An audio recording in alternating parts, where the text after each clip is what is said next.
This is Valley News Live at 10. I think every election day is exciting, and we've been hearing about the candidates and what they stand for a long time now. So it's exciting that the election day is here and for everybody to get out and cast their vote.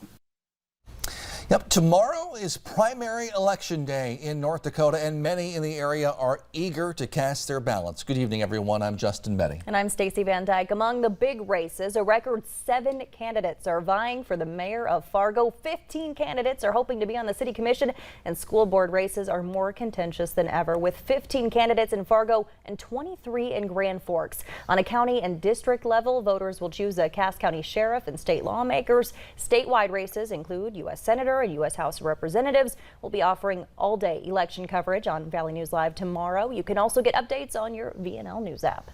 Yeah, however, one set of candidates in Cass County won't be on the ballot, though they are running. Valley News team's Aaron Wally joins us live now in studio to break down what happened. Aaron? Thanks, Stacy. Hundreds of people in the city of Riley's Acres near the Fargo airport will be dealing with a unique problem at the polls tomorrow. Their candidates for city council aren't on the ballot. The missing names are Jay Dick, Derek Ellingson, and Carol McCamey. McCamey is seeking re-election on the city council, while the other 2 candidates are going for open positions. The Riley's Acres neighborhood Facebook page says Cass County failed to complete the applicant's process, writing, quote, "They were very unapologetic about their oversight and blamed staffing shortages for their blunder." After talking with the elections coordinator for the county, Deanne Buckhouse, she told us the missing names were due to the town missing the April 11th deadline to get the paperwork in. She also pointed out that Riley's Acres wasn't the only entity to miss the deadline, saying that Mapleton School District missed it as well. I also spoke with the mayor of Riley's Acres, Shane Amundsen. He says that they have taken the internal measures to ensure their candidates are known to their voters. While the names won't appear on the ballot, voters can still write their names in. Stacy, Justin. And according to the Secretary of State's website, nearly 49,000 people have already cast their ballots statewide early in North Dakota. And to find your polling location and other voting information, just click on the election tab right at the top of our website, valleynewslive.com. Switching gears now, trees are down in Mahnomen today after some severe weather moved through the area. And we may be in for some more storms overnight. Not so much perhaps in the FM area, but certainly to folks to the north and west, even right now. Let's send things over to First Alert Storm Team Chief Meteorologist Hutch Johnson with the latest. Hutch. Thanks so much. As we head into the overnight hours, the storms are just now entering our western counties. First Alert Weather Day continues tonight and into your Tuesday morning. As we look off to the west, you can see the bank of clouds out there with the sun just setting behind it. That is the line of storms. And here is a look at the latest. We do have an active tornado warning that has been issued just west of our viewing area. Isolated tornadoes are possible as we go through the overnight hours, but damaging wind and some hail will be the main threat.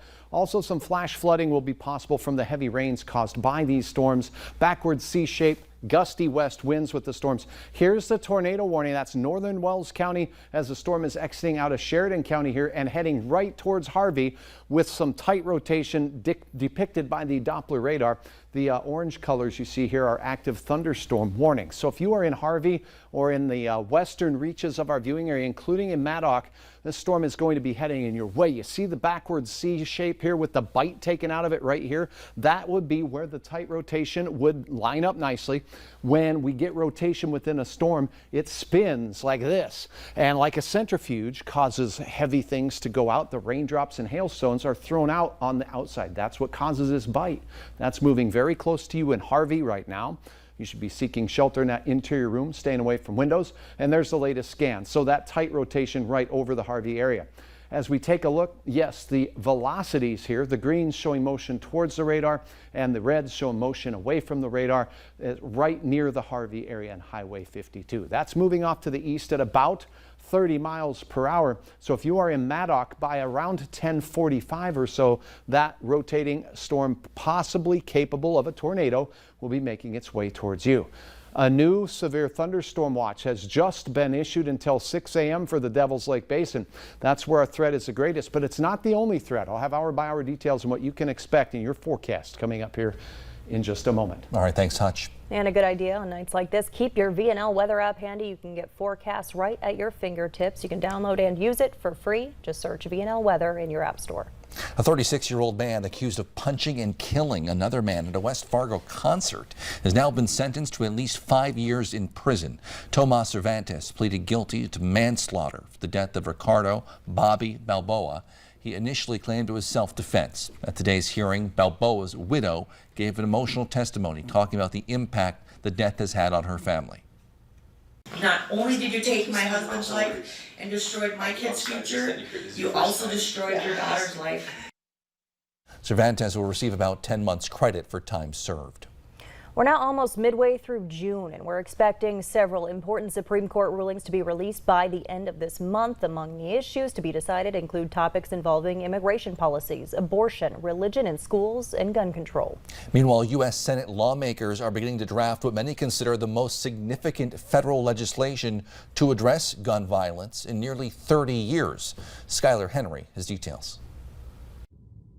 Senate lawmakers are putting pen to paper on a landmark bill to curb gun violence plaguing the country. I will put this bill on the floor as soon as possible, once the text of the final agreement is finalized, so the Senate can act quickly to make gun safety reform a reality. A bipartisan group of senators announced a framework agreement Sunday, which would provide financial support for states to create or administer red flag laws that would temporarily remove guns from individuals deemed to be a threat. This bill doesn't do everything, but it is substantial. It is significant. It will save lives. The deal also expands investments in mental health and school safety and enhances background checks for gun buyers under 21.